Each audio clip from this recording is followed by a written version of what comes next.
When a client comes to you with a treasured object and wants to know how you can incorporate it, always say yes. It's a fun challenge.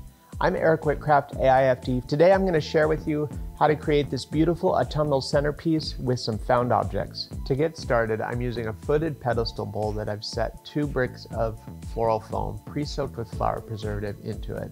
I've anchored it in place using waterproof adhesive tape. In the center, I have clustered these treasured objects from my client, these wooden cutout trees. I've added a little bit of the sphagnum moss over the top of the center just to conceal some of the mechanics. The oak foliage, it's actually dyed and glycerinized, and it can bleed onto a tabletop.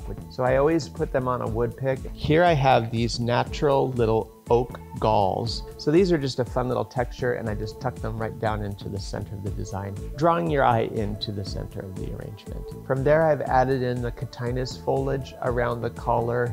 It's a beautiful kind of dark burgundy color, which I think really offsets the other flowers I'll be using. I'm going to be incorporating some of these peach-colored carnations as well as the Porcelina spray roses from Rio Roses. So I've tucked each of those in. From there, I'm adding in this fiery colored alstroemeria as well as the dark ruby red ranunculus. And then over the top of that, I've added in some of the preserved oak foliage that I have put on wood picks. From there, I added in the bunny-tail grasses and the branches just to add a little bit of movement and some softness to the design. When you're finished, you have a very luxurious, beautiful autumnal centerpiece. Thanks so much for watching today, guys. I hope to see you again soon. Bye-bye.